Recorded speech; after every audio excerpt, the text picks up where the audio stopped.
수험생 여러분 안녕하십니까. 메가박스에서 공무원 사회를 담당한 김기우입니다. 자, 여러분 오늘은 세 번째 강의죠. 바로 문화 파트를 볼 건데요. 여러분들 교재 284쪽부터 나가는 내용입니다. 284쪽. 자, 보자. 문화. 자, 여러분 문화를 보면 문화라고 하는 게 이 의미 자체가 일단 출제가 됐었습니다. 문화의 의미가. 자, 문화의 의미는 여러분 두 가지가 있는데 무슨 의미와 무슨 의미가 있느냐면 좁은 의미의 문화라는 게 있고요. 넓은 의미의 문화라고 하는 게 있습니다. 자, 여러분 좁은 의미의 문화는 바로 뭘 얘기하는 거냐? 좀 더 새로워졌다, 세련됐다, 발전됐다 이런 뜻을 가지고 있어요. 그리고 또 하나는 이 문화의 의미 중에는 이런 예술이라는 뜻이 있는데, 예를 들어 너희들 이거 봐봐. 신문 같은 걸 이렇게 딱 집어보면 신문에 정치면, 경제면, 사회면, 문화면 이런 말이 있잖아. 그치? 정치, 경제, 사회, 문화면. 그때 그 문화면이라고 하는 데를 보게 되면 거기는 뭐가 있냐면 그 예술과 관련된 내용들이 나오잖아요. 그러니까 좁은 의미의 문화에서는 이렇게 발전됐다, 세련됐다, 개화됐다 이런 거 이외에 또 뭐야? 예술이라는 뜻을 가지고 있다는 거지. 근데 넓은 의미의 문화는 뭘 얘기하는 거냐면 얘들아, 공통된 생활 양식을 말합니다. 공통된 생활 양식. 그럼 너희들 한번 생각을 해봐. 여기 한국이 있습니다. 한국. 그 다음에 여기 브라질에 어떤 아마존에 살고 있는 어떤 원시 부족이 있다고 해보자. 아마존에 살고 있는 원시 부족. 자, 여러분. 한국에는, 대한민국에는 공통된 생활 양식이 있겠어, 없겠어? 있겠죠, 당연히. 그럼 여러분 여기 아마존의 원시 부족은 공통된 생활 양식이 있을까, 없을까? 있죠. 있지, 당연히. 야, 근데 우리나라의 문화하고 여기는 이 아마존의 생활 양식 이 둘 중에 어디가 더 좋은 거 같니, 얘들아, 너희들? 선생님, 우리는 한국 사람이니까 한국이 더 좋은 거예요? 야, 그런 뜻이 아니라 공통된 생활 양식이라고 하는 이거는, 공통된 생활 양식이라고 하면 이런 거는 이게 어디가 더 좋다, 어디가 나쁘다 이런 그런 평가의 대상이 되는 게 아닙니다. 그런 거는 우리가 이해의 대상이 된다고 해. 그래서 이 넓은 의미의 문화는 이거는 이해의 대상이야. 이해의 대상. 아셨죠? 이건 이해하는 거지 좋다 나쁘다 평가하는 게 아니라는 거죠. 근데 좁은 의미의 문화에서는 여러분 이게 발전됐다, 세련됐다, 개화됐다. 그럼 여러분 개화의 반대가 뭐야? 미개 이렇게 나갈 거 아니야. 문명, 야만 이런 식으로 갈 거 아니에요. 그러니까 이 좁은 의미의 문화는 이거는 평가의 대상이 될 수 있다는 거지. 평가의 대상. 자, 그리고 어떤 경우가 이렇게 좁은 의미의 문화가 되고 어떤 경우가 이렇게 넓은 의미의 문화가 되느냐. 여러분 좁은 의미의 문화는 문화가 이렇게 앞에 있습니다. 예를 들면 문화인, 문화시민, 문화면 이런 식으로. 그 다음 넓은 의미의 문화는 일반적으로 문화가 뒤에가 있습니다. 뒤에. 예를 들어 음식 문화, 아니면 뭐 청소년 문화 이런 식으로 문화가 이렇게 뒤에 이렇게 나온다는 거야. 여기는 앞에 이렇게 나오고. 자, 이 자체를 가지고 여러분 출제를 한다는 거죠. 문제에서. 자, 너희들 교재 몇 쪽에 한번 이런 문화의 의미와 관련된 문제들이 출제가 됐었냐면요. 교재 290쪽에 1번 한번 보세요. 290쪽에 1번. 자, 290쪽에 1번을 보면 이런 문제가 나옵니다. 자, 여러분 문제를 보니까 뭐라고 나와 있냐? 가나의 문화에 대한 설명으로 옳지 않은 것. 자, 2012년 예비평가에서 나왔던 문제인데요. 자, 가나 문화에 대한 설명을 옳지 않은 것. 자, 가는 보니까 문화인, 문화생활, 문화상품권. 문화가 앞에 있잖아. 넓으냐 좁으냐. 좁은 의미라는 거야. 좁은 의미.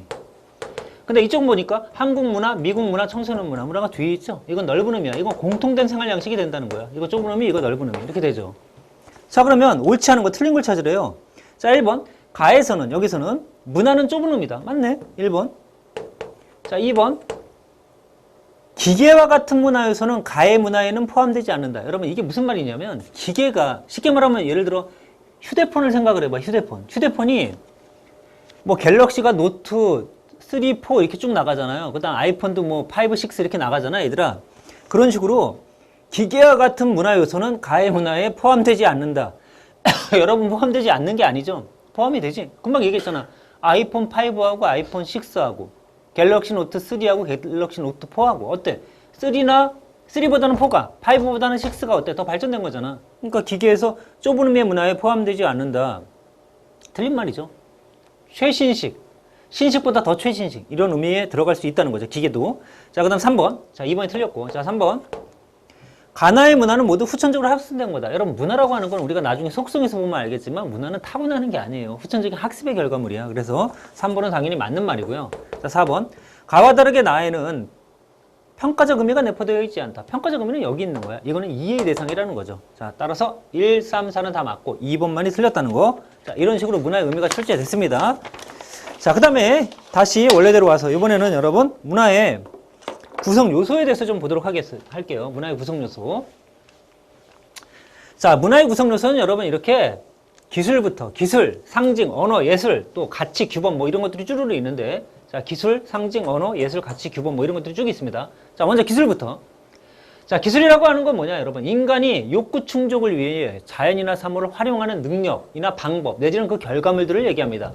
인간이 욕구 충족을 위해 자연이나 사물을 활용하는 능력이나 방법, 내지는 그 결과물. 예를 들어, 너희들 소로 농사 짓는 걸 우리가 뭐라 부르니? 소로 농사 짓는 거. 우경이라고 하잖아, 우경. 소로 농사 짓는 거. 잠깐, 소로 농사 짓는 방법, 그게 뭐가 되는 거니, 얘들아? 활용하는 능력이나 방법이니까 기술이야. 그리고 또 뭐야? 소로 농사를 짓기 위해서 뭐가 나왔니, 얘들아? 쟁기가 나왔잖아. 그 소 뒤에 이렇게 땅 파고 가는 거 있잖아. 쟁기를 만들었어. 그 쟁기도 뭘까요? 그것도 기술이라는 거야. 이해가죠? 너희들이 머릿속에 기술 그러니까 무슨 방법이나 정신적인 것만 말하는 거나 그게 아니라는 거지, 얘들아. 결과물도 포함이 된다는 거 알아두세요. 그래서 우경이라고 하는 것도 기술이지만 우경, 소로 농사 짓는 거, 소로 농사를 짓기 위해서 나와 있는 그 뭐야, 쟁기 같은 것도 여러분 다 기술에 속한다는 거. 그 다음에 상징이라고 하는 건 얘들아, 추상적인 의미가 있을 때 이거를 구체적으로 표현하기 위해 사용되는 매개물이나 기호 같은 걸 얘기합니다. 예를 들어 선생님이 저번 시간에, 첫 시간에 했잖아. 가운데 손가락을 이렇게 딱 올렸다. 그럼 이건 뭐야? 욕이라는 뜻을 우리가 일반적으로 갖고 있다고 했죠.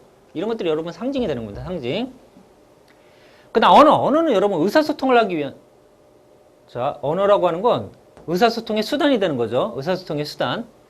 그 다음에 예술이라고 하는 건 이렇게 아름다움을 표현하기 위한 인간의 정신적인 창조활동, 내지는 그거에 대한 결과물. 예를 들어 우리가 그림을 그려가지고 그 그림이 나왔잖아. 산수화 뭐 이런 것들이 있죠. 이런 것들이 전부 다 이 예술에 속하는 거예요. 규범이라고 하는 건 여러분 사회 구성의 행동을 구속하는 어떤 체계적이며 구체적인 행동 지침을 말하는데, 여기에 나와 있지 않지만 여러분 가치라고 하는 것도 있거든요.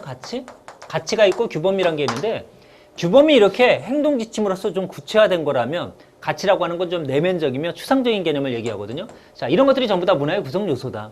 자, 그러면 이것을 여러분 실질적으로 시험에서는 어떻게 출제가 되느냐 한번 보면요.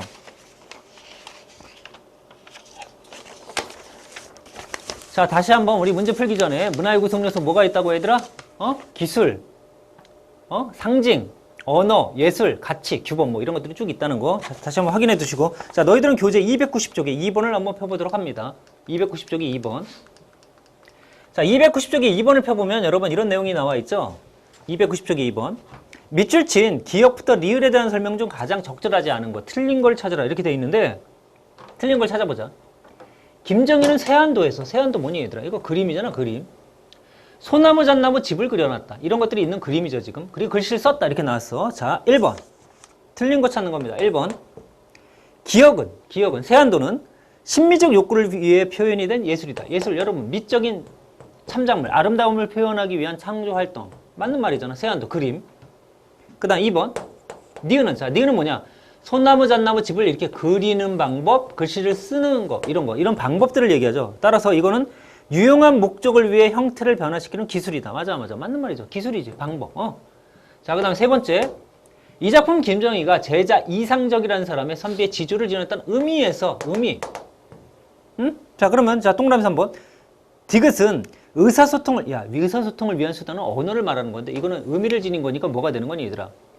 추상적인 것을 구체화시키기 위한 상징이 되겠죠. 3번이 틀렸네요. 자, 그 다음 4번. 새하는 가장 추운 계절을 나타내는데, 가장 추운 계절에도 시들지 않는 소나무와 잣나무 그림을 통해, 자, 이상적에 비유한 거다. 그 이상적이라는 사람을 이런 소나무 잣나무의 그림으로 이렇게 비유해서 의미를 나타냈다. 이런 얘기죠. 그러니까 4번. 리을은 본래 의미에서 다른 의미를 부여한 상징이다. 맞아. 맞는 말이죠. 본래 의미는 소나무 잣나무 뭐 이런 건데, 이거를 어떻게 다른 의미로 표현한 거. 뭐야? 어떤 추운 계절에도 꿋꿋하게 지니고 있는 어떤 지조, 이런 것들을 나타낸다고 하는 거죠. 그래서 1번이나 2번이나 4번은 다 맞는 말이지만 3번은 어떻다? 틀린 말이 되는 거다. 자, 이런 식으로 여러분 문화의 의미라든가 문화의 구성 요소 이런 부분들이 출제가 되니까 거기 정리를 잘 해두시기 바라고요. 자, 이번에는 여러분 어디로 가느냐? 문화의 속성 파트로 가보도록 하겠습니다. 문화의 속성. 자, 너희들 이 문화의 속성 파트는 여러분 수능에서도 출제가 자주 되고 공무원 시험에서는 이제 출제가 자주 되는 부분인데, 자, 문화 속성에 뭐가 있는지를 먼저 외우셔야 돼요. 자, 속성 한번 구경 한번 해볼까요, 여러분? 자, 첫째, 학습성, 그 다음 공유성, 그 다음 축적성, 그 다음 변동성, 그 다음에 전체성, 이런 게 있습니다. 이게 문화의 속성이야. 외워야 돼, 안 외워야 돼? 머릿속에 알고 계셔야 돼요. 그래야 문제를 풀지. 자, 다시 문화의 속성 그러면 뭐가 있다고 얘들아? 가장 먼저 학습, 그 다음 뭐야? 공유, 셋째 축적, 넷째 변동, 다섯째 전체성이란 게 있다. 자, 한 번만 더. 가장 먼저 뭐야 얘들아? 학습, 둘째 공유, 셋째 축적, 넷째 변동, 다섯째 전체성이란 게 있다. 자, 하나씩 보죠. 자, 먼저 학습성, 공유성, 축적성, 변동성, 전체성. 자, 학습성이라고 하는 건 뭐냐? 아까도 얘기했지만 문화라고 하는 건 여러분 타고난 거야, 배운 거야? 아니, 너희들 선생님 머리 색깔 있잖아, 이런 거. 선생님 머리 색깔이라든가 선생님의 피부 색깔 이런 거는 타고난 거야, 배운 거야? 이건 타고난 거야. 근데 선생님 머리 스타일 있잖아요, 여러분. 이 머리 스타일은 타고난 거니? 그건 아니죠. 이건 디자이너가 배워서 만든 학습의 결과물이잖아요. 그러니까 문화라고 하는 건 여러분 선천적으로 타고난 게 아니라 후천적인 학습의 결과물이야. 아셨죠? 자, 문화는 선천적인 게 아니다. 후천적인 사회화 과정을 통해 습득한 거다. 여러분 이걸 문화의 학습성이라 부릅니다. 학습성. 자, 두 번째 공유성. 여러분 문화라고 하는 건 어떤 개인적인 습관이나 버릇이나 기호를 말하는 게 아니에요. 그럼 문화는 뭔데? 공통돼야 돼. 자, 예를 들어 선생님은 수업할 때 얘들아 이렇게 다리를 막 이렇게 막 떠는 습관이 있어요. 나 이렇게 다리 떨면서 수업해. 이게 문화니? 아니라니까. 문화는 뭐라고 얘들아? 개인적인 습관 이런 게 아니야. 공통돼야 된다는 얘기지. 그러니까 예를 들어 우리는 겨울이면 김치 같은 걸 먹잖아. 김장을 하잖아요. 이런 것도 어때? 우리나라에 공통된 거잖아. 이런 것들이 여러분 공유성이야. 자, 그래서 행동 양식이나 사고방식 이런 걸 공유하기 때문에 우리는 예측이 가능하며 예측이 가능하다 보니까 안정적이란 거죠. 자, 예를 들어 선생님이 식당을 딱 들어갔는데 설렁탕집 설렁탕을 시켰습니다. 근데 옆에 웬 할아버지가 앉아 계셔. 근데 그 할아버지가 설렁탕을 시키셨어. 뜨겁잖아요, 설렁탕이. 근데 국물을 이렇게 후루루 드시면서 하시는 말씀이 시원하다 이랬어. 그럼 옆에 앉아있던 우리는 어떨까요? 그 느낌이 뭔지 알지 얘들아? 너희들은 뜨거운 국물이 들어갈 때 막 이 시원함을 느껴지는 거. 근데 예를 들어 외국인이 거기에 미국 사람이 앉아있었다고 한번 해보자. 미국 사람이 딱 앉아있으면 할아버지가 뜨거운 거 마시면서 시원하다 막 이러시면 그거를 이해할 수 있을까요? 이해를 못 한다는 거야. 그래서 우리끼리 공통되어 있다는 거죠. 그리고 공통이 되다 보니까 이렇게 서로 간에 예측이 가능하고 그러니까 사회생활이 안정적일 수 있다는 얘기야. 자, 예를 들어 선생님이 우리 저 이쁜 PD한테 물어봤어. 김장했니? 야, 김장했냐고 물어보면 여러분 너희들은 당연히 다 알죠. 지금 날씨가 덥다 춥다. 아, 추워지구나. 지금 이제 겨울에 가까이 오구나. 겨울에 들어갔구나. 이런 걸 알 수 있죠. 근데 외국인은 모른다는 거야. 자, 너희들이 지나가는데 여러분 새끼줄에 고추가 이렇게 막 꼽혀 있어. 그럼 여러분 이거 뭐 한 거 같니? 어떤 애는 선생님 사람 죽었나 봐요. 장례식 하는 거 아니에요? 여러분 새끼줄에 고추가 이렇게 꼽혀 있으면 그건 뭐야? 그건 바로 남자 아들을 낳았다는 얘기죠. 우리는 그렇게 알고 있잖아. 자, 지나가는데 함사세요 소리가 들려. 어디서 함사세요? 우리는 알 수 있죠. 뭐야? 결혼하는구나. 이게 바로 공유성입니다. 자, 세 번째 축적성. 여러분 인간은 상징이란 걸 가지고 있어요. 상징을 가지고 있다 보니까 그 우리의 문화를 후대에 전승해 줄 수 있다는 거야. 전승해 줄 수 있다 보니까 문화라고 하는 건 가면 갈수록 단순해져 복잡해져. 복잡해지는 거죠. 자, 여기 봐. 문화는 이런 우리가 상징을 갖고 있기 때문에 다음 세대로 전승할 수 있고 그러다 보니까 점점 어때? 다양하고 복잡해진다. 그럼 얘들아 이거 한번 생각해 봐. 원숭이들은 학습이 있을까 없을까? 원숭이들 이거 왜 자꾸 떨어지니? 자, 원숭이들은 학습이 있어 없어? 있죠? 배울 수 있잖아. 원숭이들 공통된 거 있어 없어? 있을 수 있죠? 원숭이들 여러분 상징이 있을까? 상징?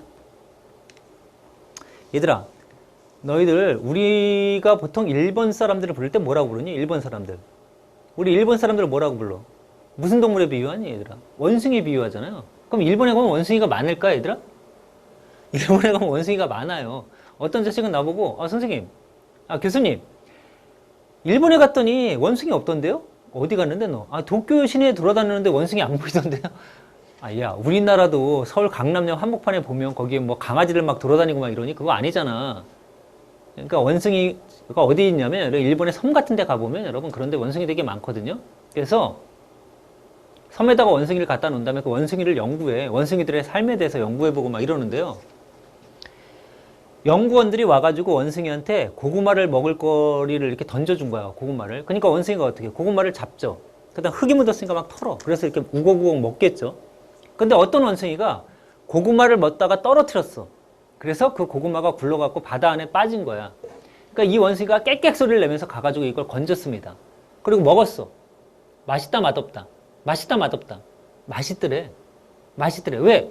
일단 흙이 바닷물에다 씻겼고요. 짭짤한 소금기가 들어가가지고 여러분 더 맛있더래. 너희들 집에 가가지고 고구마 그냥 한번 먹어보고요. 소금 한번 찍어서 한번 먹어보세요. 그랬더니 소금 찍은 게 더 맛있더라. 그러면 좀 원숭이하고 입맛이 좀 비슷한 사람이죠. 자, 하여튼 봐봐.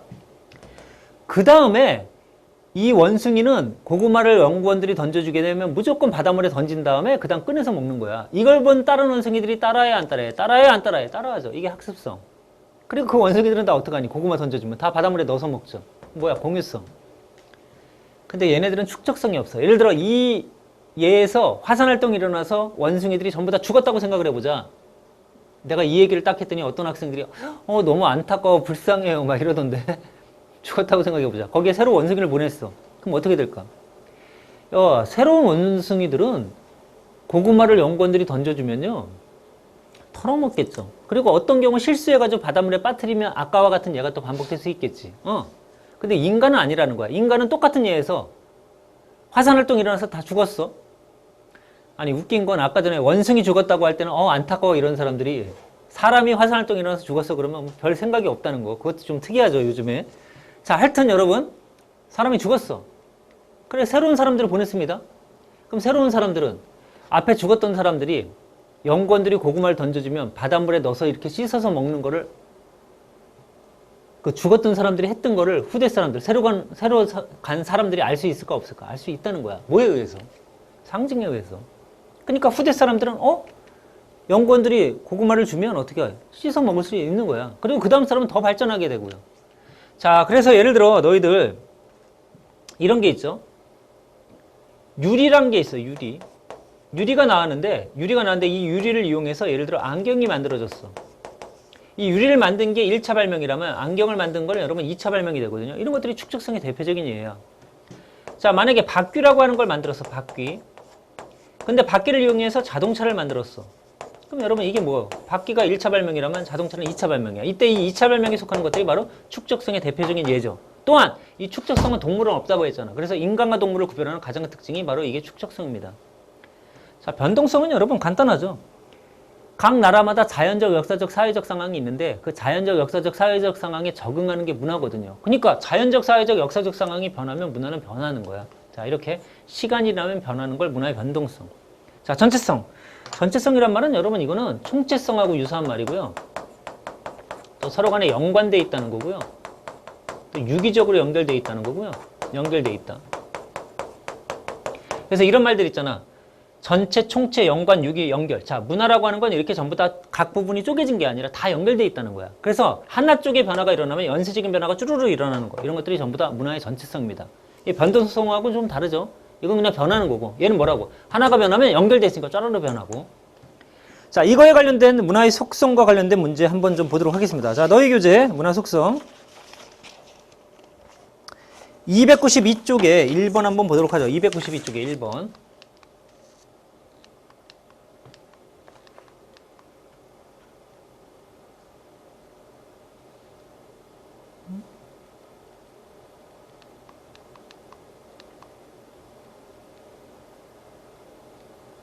자, 여러분 1번 한번 보도록 하죠.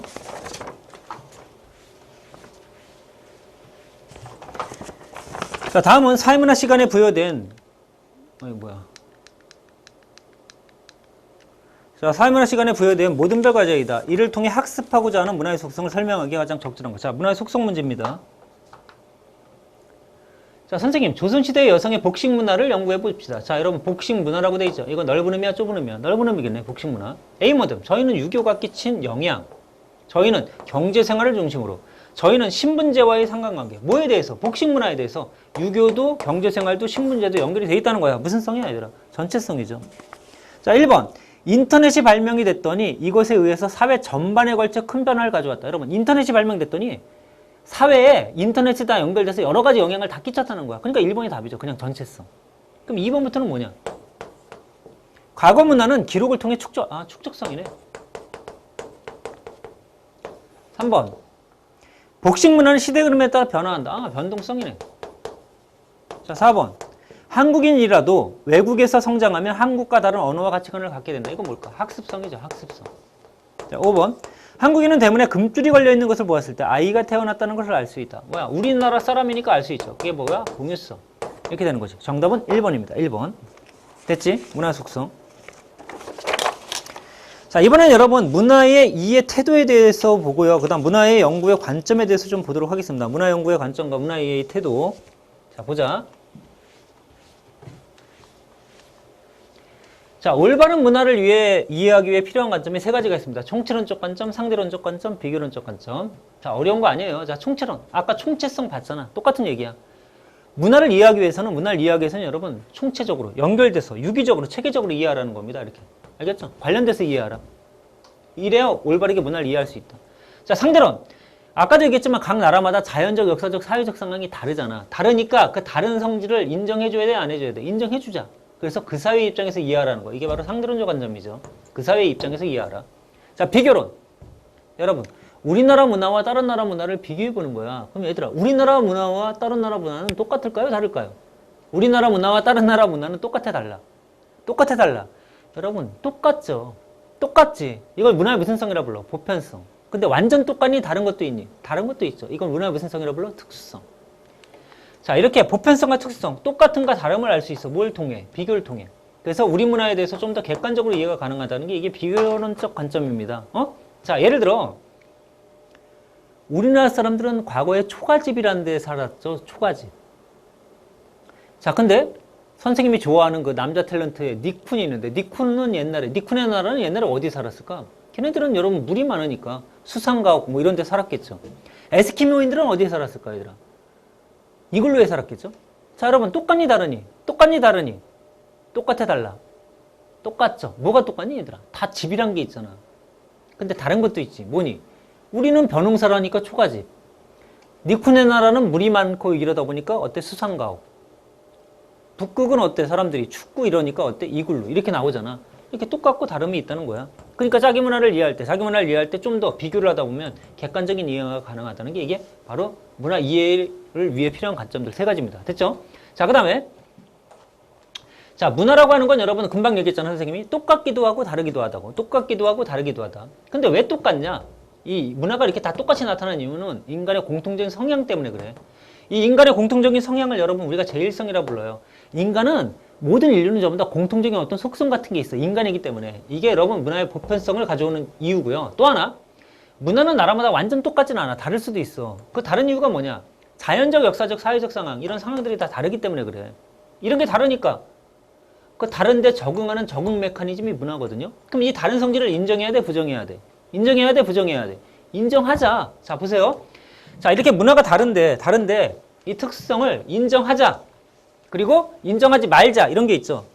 자, 인정하자는 입장을 우리가 뭐라 부르냐? 문화 특성을 인정해주자. 이걸 바로 문화 상대주의라 부릅니다. 문화 상대주의. 근데 조심할 게 있어. 뭐냐? 극단적 문화 상대주의를 경계해야 돼.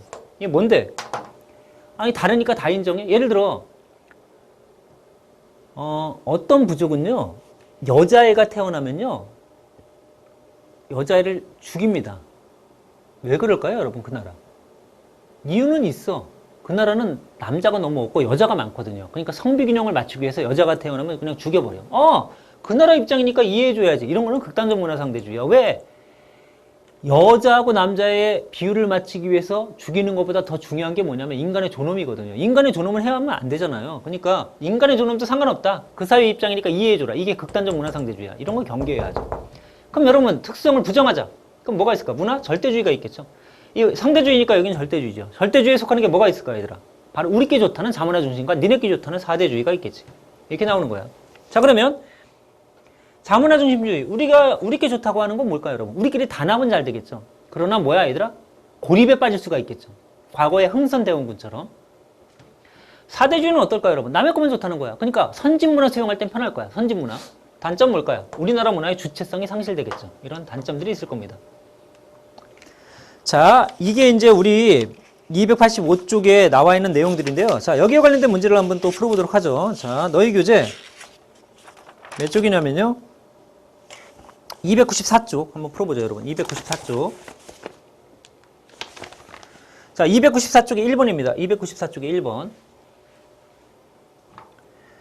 자, 소를 신성시하는 인도의 문화를 제대로 이해하려면 특정한 문화 현상만을 떼어내어 볼 것이 아니라 인도의 자연환경과 역사와 정치와 경제와 사상과 신앙, 자, 전체적인 맥락에서 이해하라. 다 연결돼 있을 거다. 총체론 쪽관점이죠. 정답 몇 번이야? 그냥 1번 딱 나오잖아. 쉬워 안 쉬워? 쉽잖아요. 그치? 문화 파트에서 틀리면 너희들은 절대 안 돼. 사회문화는, 이 사회문화 영역에서는 문화 파트는 나오면 무조건 맞춰야지, 얘들아. 자, 그 다음에 이번에는 자, 다시 넘어가서요. 교재 296쪽에 3번 한번 보도록 하죠. 296쪽에 3번. 296쪽에 3번. 자, 296쪽에 3번은 어떤 문제가 있냐면, 자, 다음 글에 나타난 가에 대한 설명이야. 가, 요거. 자, 한때 팝음악을 주로 들었던 이들이 근거 없는 자부심에 한껏 고취된 적이 있었다. 그들이 펼치던 것은 내가 듣는 음악이 수준 높은 음악이라는 겁니다. 난 수준 낮은 한국 음악은 듣지 않는다. 식의 논리로. 이는 가의 대표적인 사례로 꼽힌다. 여러분, 이때 이 한때 팝음악을 주로 듣는 이들이란 이런 사람들이 얘네들이 이제 한국인을 말하는 거죠. 한국인들이 있었는데 한국인들은 자부심이 있었다. 뭐 때문에? 힙합 때문에. 자기가 팝음악을 들으니까 자부심이 있었다는 거야. 나는 한국인이지만 수준 낮은 한국 음악은 듣지 않는다. 이런 얘기죠. 결국 자기께 나쁘다는 거죠. 남에게 좋다는 거야. 그러니까 무슨 입장이야? 사대주의에 빠져 있었죠. 사대주의. 자, 그러면 동그라미 1번. 옳은 거야. 자기 문화의 정체성을 상실할 우려가 있다. 그렇죠. 사대주의. 남의 것만 좋다 보니까 선진 문화를 수용할 수는 있지만 어떻다 얘들아? 주체성이 상실될 우려가 있죠. 1번이 답이고요. 자, 2번. 집단 내 일체감을 형성해준다. 2번은 여러분 어때? 자문화 중심주의의 특징이지. 자문화 중심. 자, 3번. 자기 문화를 기준으로 타 문화를 평가하는 것. 자, 자기 문화 기준으로 평가하는 건 뭐야? 이것도 자문화죠. 4번. 상대적 기준. 이건 상대주의죠. 당연히. 5번. 세계화 시대에 갖춰야 할 바람직한 태도. 여러분, 세계화 시대에 갖춰야 될 바람직한 태도는 당연히 우리 거야, 남의 거야 다 인정해주자야. 인정해주자는 상대주의죠. 상대론적. 정답은 그래서 몇 번이 틀렸다 얘들아. 아, 맞았다 얘들아. 1번이 답이다. 1번. 자, 이게 문화의 이해의 태도에 관련된 내용입니다. 자, 그 다음에 이제 마지막으로 문화에서 가장 중요한 내용이 어디냐면 여러분, 너희 교재 바로 288쪽과 289쪽에 나와 있는 문화 변동 파트입니다. 여러분, 이 문화 변동 파트는 문화 파트에서 출제되는 부분 중에서는 가장 그래도 까다로운데요. 내가 얘기했잖아. 문화라고 하는 거는 그렇게 어려운 게 아니거든요. 여러분, 웬만한 애들은 다 맞춰요. 근데 만약에 틀렸다 그러면 이 문화 변동 파트에서 틀립니다. 그러나 선생님이 깔끔하게 정리해 줄 테니까 요렇게 정리하시고 공부하시면 아마 문화 변동 파트 어렵게 생각하지 마세요. 문화가 변하는 거야. 근데 변하는 원인이 있을 거 아니, 얘들아. 원인. 자, 원인이 두 가지가 있다는 겁니다. 안에서 원인이 돼서 변하는 경우가 있고 바깥에 원인이 있어서 변하는 경우가 있다는 거야. 어떤 사람은 내외할 때 외자를 이걸 안 쓰고 이렇게 쓰는 사람도 있대. 내외. 이거는 여러분 외구할 때 쓰는 외자잖아요. 다르지. 내외. 자, 여러분 내재적 원인. 자, 문화 변동의 원인이 안에 있다. 어떤 경우냐? 바로 발명이나 발견입니다. 자, 발명은 뭔데 얘들아? 없던 걸 새로 만드는 거죠. 발견은 뭔데 얘들아? 있었지만 알려지지 않은 걸 찾아내는 거죠. 그리고 발명에는 1차 발명, 2차 발명 이런 것들이 있어요. 1차 발명 아까 얘기했잖아. 유리. 2차 발명 이걸 응용해서 새로 만드는 거야. 뭐야 얘들아? 안경. 1차 발명 뭐야? 바퀴. 이걸 응용해서 새로 만든 건 뭐야? 자동차. 자동차나 아니면 안경의 발명 이런 것들은 여러분 2차 발명이 된다는 거죠. 발견은 여러분 뭐 태양의 흑점을 찾았다든가 바이러스를 발견했다든가 비타민을 발견했다든가 그리고 너희들은 많이 헷갈리는 게 불이거든요. 불, 파이어, 불, 파이어. 이 불은 여러분 발명일까요? 발견일까요? 불, 발명의 발견이야. 야, 옛날에 아주 옛날에 영화에도 있었습니다. 불의 발명이야, 불의 발견이야. 불의 발명이야, 불의 발견이야. 불의 발견, 발견이야. 불은 있던 거야. 자, 그 다음 외제적 원인은 뭐가 있냐 여러분. 이거는 전파라는 게 있습니다. 전파는 직접 전파, 간접 전파, 자극 전파 세 가지로 나눠지는데요. 직접 전파는 사람이 직접 접촉을 해주는 거야. 간접 전파는 매개체를 이용해 전파하는 거야. 자극 전파는 전파를 했는데 이거에 자극을 받아서 새로운 발명이 나타나야 돼. 자, 직접 전파 이런 거죠. 어떤 사람이 미국을 갔다 와가지고 우리나라 과거에 그 여자 가수였던 윤복희 씨가 미국에 공연을 갔다 온 다음에 우리나라에 처음으로 미니스커트를 입고 대한항공에서 딱 내린 겁니다. 그러니까 한국 기자들이 미니스커트를 처음 본 거야. 그래가지고 막 이렇게 막 사진을 찍어갖고 신문에 대서특필대에서 나왔습니다. 그 바람에 우리나라에 미니스커트가 착 퍼졌거든? 이게 직접 전파야. 사람이 직접 전해줄 때. 간접 전파는 뭔데? 매개체. 자, SM 소속 가수들이 프랑스에 가갖고 여러분 공연을 했습니다. 그랬더니 K-팝이 쫙 퍼졌어. 그러면 여러분 그건 직접 전파. 사람이 전해준 거니까. 근데 그 모습을 여러분 휴대폰으로 촬영을 한 다음에 아이들이 유튜브에 쭉 올렸어요. 유튜브에 쭉 올리니까 어때 얘들아? 그 유튜브에 퍼져서 프랑스에 K-팝이 쭉 퍼지는 거야. 이런 것들은 간접 전파야. 매개체가 있는 거. 자극 전파는 여러분 직접이든 간접이든 상관없이 일단 전파가 되는데 여기에 자극을 받아서 새로운 발명이 일어나는 겁니다. 대표적인 예가 바로 이두문자의 발명 같은 거죠. 중국에서 우리나라에 한자가 들어왔는데 한자의 영향을 받아서 자극받아서 여러분 어때? 이두문자가 발명이 됐거든요. 여러분 이두문자 만든 사람 누구니 근데? 이두문자 만든 사람. 니네 국사가 필수니까 여러분 알 거 아니야 공무원 시험에서. 누구니? 원효대사죠. 원효대사. 아, 자, 원효대사래 이두문자. 설총이죠. 설총. 설총이 아버지가 누구니 얘들아? 설총이 아버지가 원효대사죠. 원효대사가 여러분 뭐한 사람이야? 친구랑 손 붙잡고 어디 당나라 유학 떠나잖아요. 떠나다가 동굴에서 잠을 자죠. 너무 늦어가지고. 잠을 자다 목이 말라서 막 이러다 보니까 뭐가 바가지에 물이 있잖아. 그래서 마셨죠. 마셨는데 아침에 깨보니까 동굴이야 무덤이야. 무덤이죠.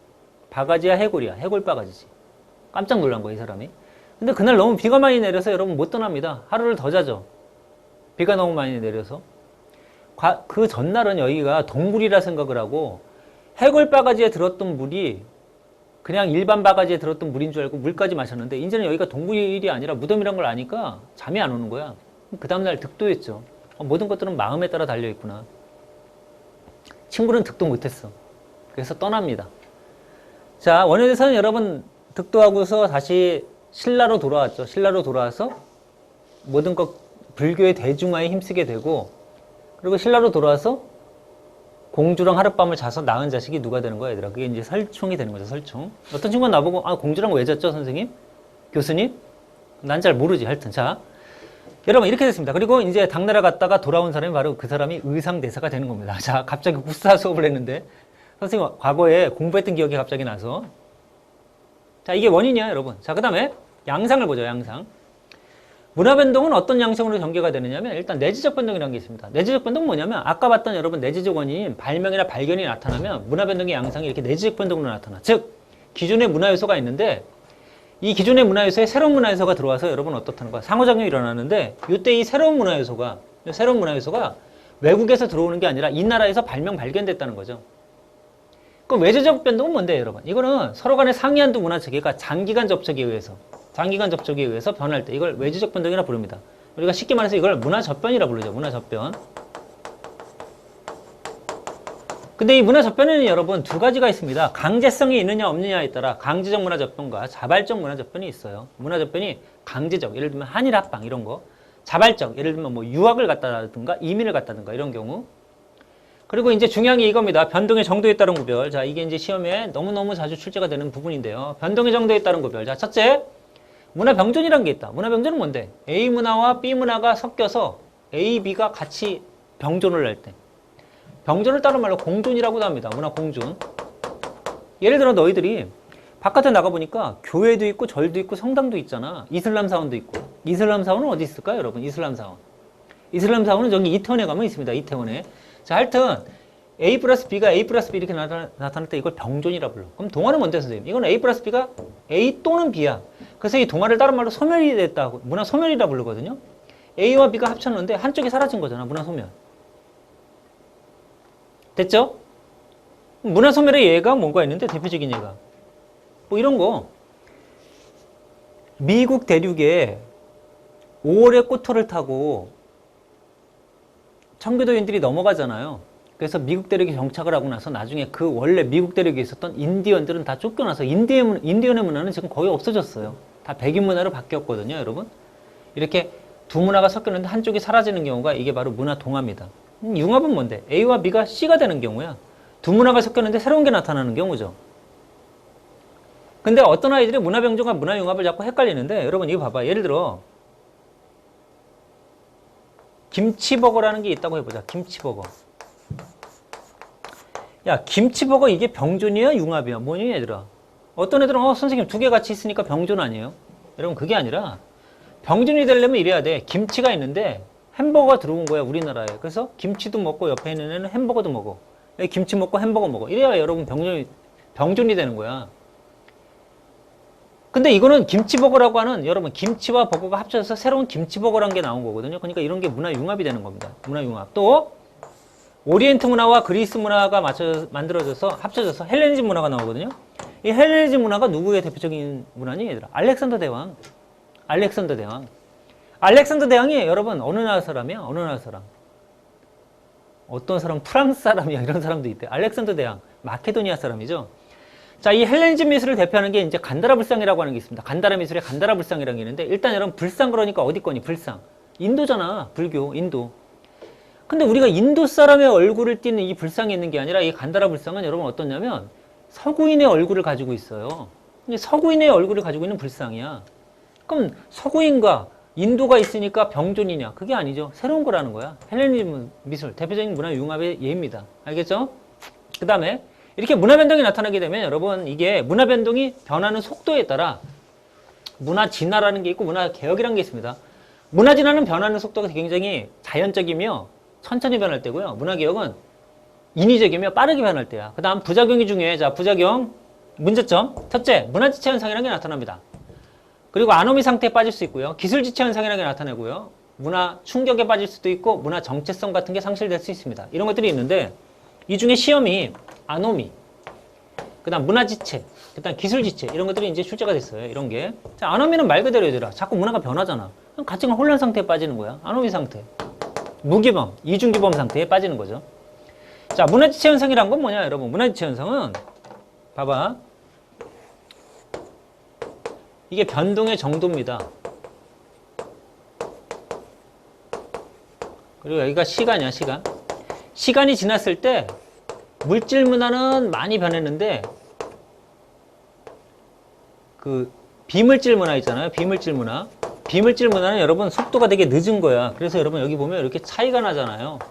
얘는 이만큼 변했는데 얘는 이만큼밖에 변하지 못했죠. 즉 물질 문화의 변동 속도를 따라가지 못하는 거야. 누가? 비물질 문화가.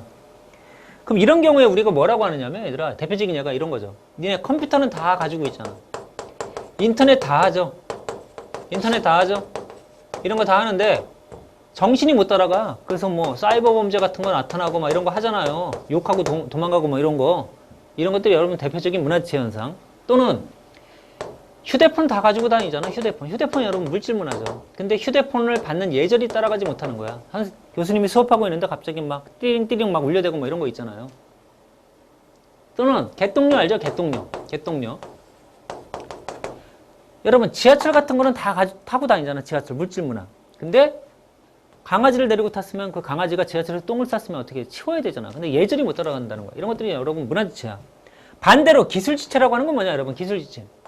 이거는 반대로 여러분 내가 아까 전에 기술이 결과물까지 포함한다고 했잖아요. 쟁기 같은 것도 포함한다 했죠. 그러니까 기술이 이렇게 되는 거야. 이렇게. 똑같은 얘인데 얘가 시간이거든요. 얘가 변동의 정도인데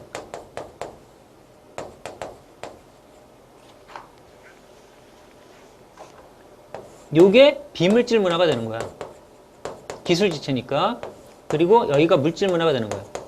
즉 기술이 여기에 들어가는 거 물질 문화. 이 지체되어 있다는 거죠. 그래서 뭐가 더 빨리 변하는 거니 얘들아? 비물질 문화가 더 빨리 변하고 있어. 물질 문화가 오히려 더 늦게 쫓아오는 거죠. 예를 들어 후진국에 민주주의 사고가 쫙 퍼졌어. 민주주의 사고가 다 퍼졌는데 여러분 아직까지 경제 발전이 이루어지지 않은 경우. 이런 경우가 대표적인 기술 지체 현상이야. 경제 발전은 이루어지지 않았어 아직. 근데 민주주의 사고는 이제 퍼졌을 때. 또는 너희들 환경 보호해야 되니 파괴해야 되니. 환경 보호해야 되잖아요. 그게 머릿속에 다 있어. 그러니까 비물질 정신은 빨리 가죠. 근데 여러분 생각해봐. 학원에 수업 들으러 올 때 버스 타고 막 이러고 오잖아요. 아버지 어머니 차 타고 오잖아요. 뒤에 계속 배기가스 배출하잖아. 그런 것들을 만들어내는 기술 같은 건 아직까지 발전하지 못했다는 거죠. 그래서 정신은 빨리 가지만 환경의식은 빨리 갔지만 어때? 물질, 기술은 아직까지 발달되지 못했을 때 이걸 우리가 기술지체 현상. 이 두 가지가 여러분 출제가 되니까 정리 잘 해두시기 바랍니다. 자, 여기까지만 정리해 두시면 여러분 뭐 헷갈린 건 없어요. 자, 우리 문제 한번 풀어보도록 하죠. 문제. 여기 교재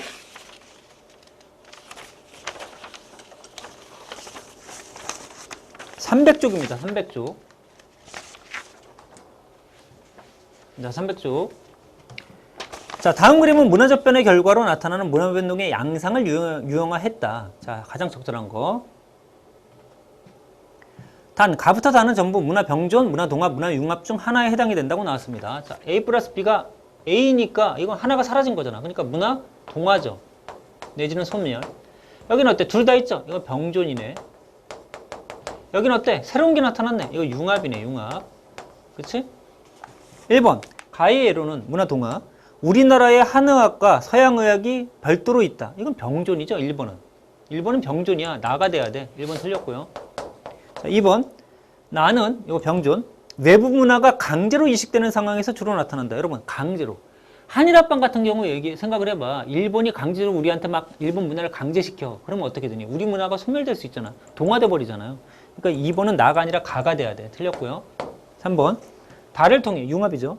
발생한 문화는 외국인과 문화인식을 공유하는 데 도움이 된다. 예를 들어 김치버거라고 생각을 해봐.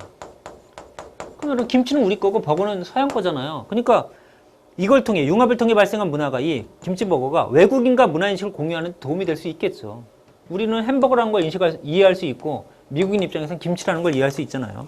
자, 4번. 가와 다르게 나다는 구성원의 문화 정체성이 약할 때. 여러분, 우리 구성원의 문화 정체성이 약할 때는 뭐가 나타날까? 동화가 되지, 우리나라가. 그지? 자, 따라서 4번은 문화 동화의 얘기를 하는 겁니다. 그래서 4번도 틀렸죠. 맞는 거는 3번밖에 안 되네요. 자, 한 문제만 더 풀어보자, 얘들아. 옆에 있는 3번 문제. 경찰직 2차 문제죠. 아니지. 4번 문제, 4번 문제. 그 밑에 있는 4번 문제요. 그 아래 있는 밑에 4번 문제 풀어보자. 국가직, 2013년 국가직. 자, 뭐라고 돼 있냐? 그림과 같이 문화 요소의 변동 속도가, 자, 여기 변동의 정도 내지는 속도가 있는데요.